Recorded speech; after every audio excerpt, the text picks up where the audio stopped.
sofas, Joe Pinio, Eric Pisa. Hey, you're keeping company with Connor, and you're listening to a Town Square Spotlight. I am so excited about this one today. We are speaking with 4-time World Series winner, 5-time All-Star, Grammy-nominated artist, Billboard best-selling act, New York Yankees legend, and world-renowned jazz guitarist, Bernie Williams. Bernie, how are you? I am doing great, man. Even better with that introduction. Are you kidding me? You're the one who lived it, so Oh, no, you're the one man. who's done everything. Yeah. This is a real honor to be speaking with you. And Thank before you. we get into all this, my first Yankee game, first one in person, was your last season. So it was really cool to get to see you close out and everything. So really neat. It was a bittersweet moment. I mean, once you start playing, you think, when you're young that it'll never end. And then it comes around that time, where you have to think about, what you're going to do after all this great time that you've had playing baseball. So it was great. It was great. We had a great career, a great group of friends, and a great camaraderie playing those games and being part of all those championship teams. So it was really amazing. That's amazing. It's so cool. And it's awesome to see you transition into this. And I actually got to bring up something that you did earlier this year. I thought it was so neat. We covered it back then. You performed at Lincoln Center for their spring gala. You made your debut with the New York Philharmonic. What an honor. What was that like for you? That was just such an amazing experience. I mean, from the moment, I kind of got called to do it, to the meeting with the arranger to do an arrangement of one of my tunes in an orchestral way. Spend like 3 or 4 hours with this great arranger. He was saying, well, got this melody part, where should we give it to? Should we give it to the violins or the flutes or what? And I was like, wow, man, you have so many colors on this palette. It's just amazing. I mean, I can't only think in terms of, 4 instruments, to write for. And then you have like 80 here. But it was just such a great experience. And then just to be able to perform in front of all those people, and they were classically trained and, used to listening to classical music. And it was just definitely a bucket list kind of thing that I wanted to do, and I was able to do it. And it was just amazing. That's awesome. And so obviously the first time that you ever played with the New York Philharmonic, had you ever played at Lincoln Center before, or was that a first as well? That was definitely a first, meeting Gustavo Dudamel. And he just made me feel so, it's just incredible. It just made everybody feel so great and safe. And, it was just a great experience, being able to play under a conductor, like a legitimate classical music conductor. And with that orchestra, I mean, it was just, as a musician, it can't get any better than that. That's terrific, honestly. What a legend in his own right, and so good. And that's going to be a great season coming up because he's officially starting with them, I think, 2025, 2026, getting ready. So, no, very impressive. So let's fast forward to what's going on today. You're here for your concert at Millbrook Winery. And this isn't your first time here. What's it like to be back to be doing another one of these concerts here? Oh my God, I believe this is the 3rd time we have done it, and I am so grateful to Millbrook Wineries. And from the time that we actually started this project until now, it has been just such a great blessing to be able to get familiarized and know a little bit more about wines, from this great family, and then to top it all off, to kick off all these wines with a jazz concert, playing with my band in this beautiful place. It's just amazing. It really is, and it's so gorgeous over here too. You gotta love the scenery. It's a little wet today, but still good enough. We can get through it. Still great. I love it. And of course, as you said, learning about the wines, you have your own Bernie's blend, which is amazing. There's the regular, the Magnum, the Chardonnay, and the Pinot Noir. So how'd you come to create all this with Millbrook Winery? Well, first of all, I was not the main guy creating the wines.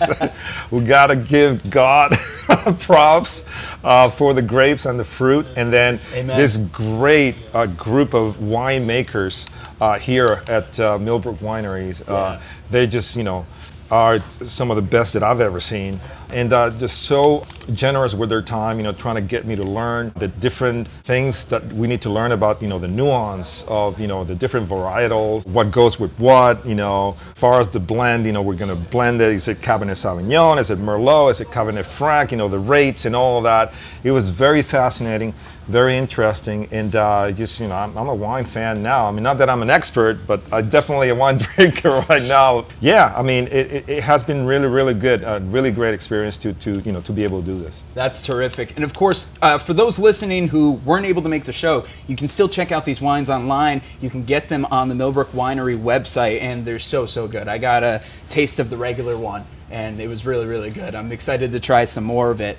And one of the big things about this, first of all, your daughter designed the label, correct? Yeah. This is the second year in a row that she has designed the label for the wines, and I mean, it's just kind of takes it full circle for me to be able to have one of my kids.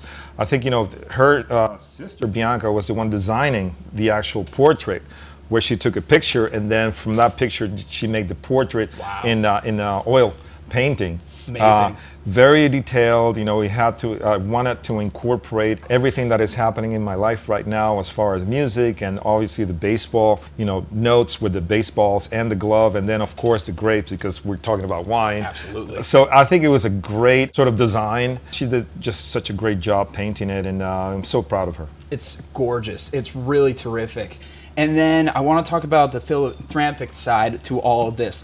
Proceeds are going to be benefiting the National Association of Music Merchants Foundation and part of their Support Music Coalition. So what is this all about now, your work to support nonprofits, schools, and businesses and help them with their music programs? I think it's really important, especially since every time we talk about schools, and especially in underserved and underprivileged places, first thing they usually cut is the arts and the music. My experience, music and arts have been such an instrumental part of my upbringing. My mom was an educator, my dad was a merchant marine.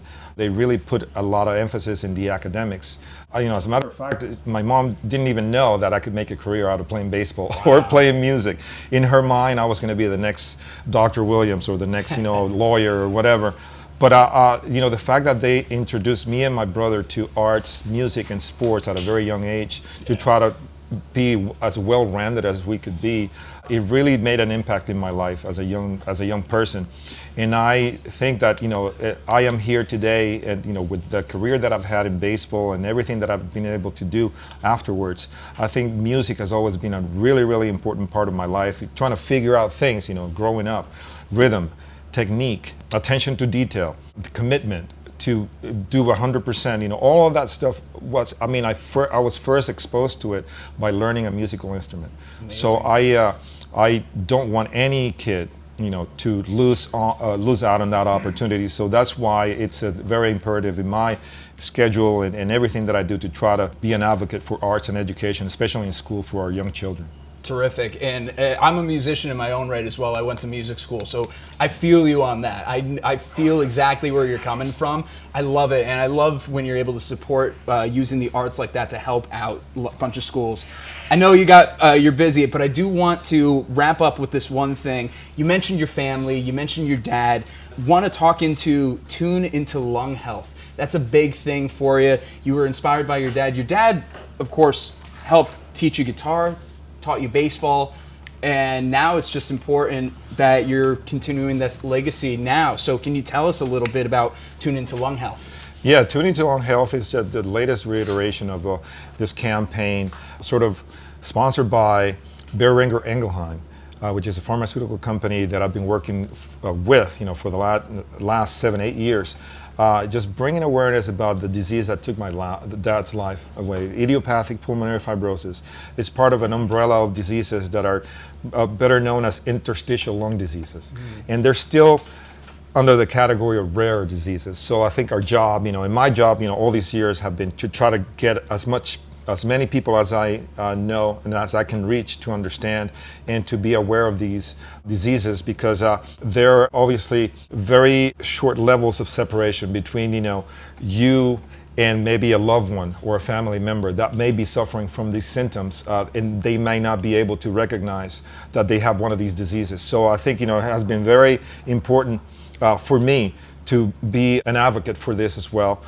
So that's where Tune Into Lung Health come into place, because we're trying to utilize the power, the healing power of music to, deal with everything that comes with dealing with these diseases, your anxiety, your depression, not only for the people that are sick, but for the caregivers as well. I mean, they need to be in a good frame of mind to be able to do, carry that responsibility of take care of a loved one or a family member that is going through this situation. So Tuning to Lung Health is a website that we're trying to gear people towards. They can have more information about these diseases. They can have vocal exercises, breathing exercises, a playlist of music and information, that, people that are suffering from this, may feel that they're not alone in this journey, that they have a lot of support, and they have a support system that is there for them and that they're back. So it's really important as well. Absolutely. I can see the passion just radiating off of you talking about all that. Yeah, so I can tell how important it is to you. And of course, people in the Hudson Valley can learn more about Tune Into Lung Health. We're going to have the links in the description of this interview, along with links for the Bernie's Blend for Millbrook Winery. And of course, we're really excited about your performance later tonight. Obviously, when this airs, it'll be afterwards. But hey, we're pumped. We're ready to go. Bernie, thank you so much for this interview. Really appreciate it. Thank you so much, man. I really appreciate that too. Thank you for having me. Every day discovering something rare. I'm in love with the shape of you.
I ain't got cash, and I got you.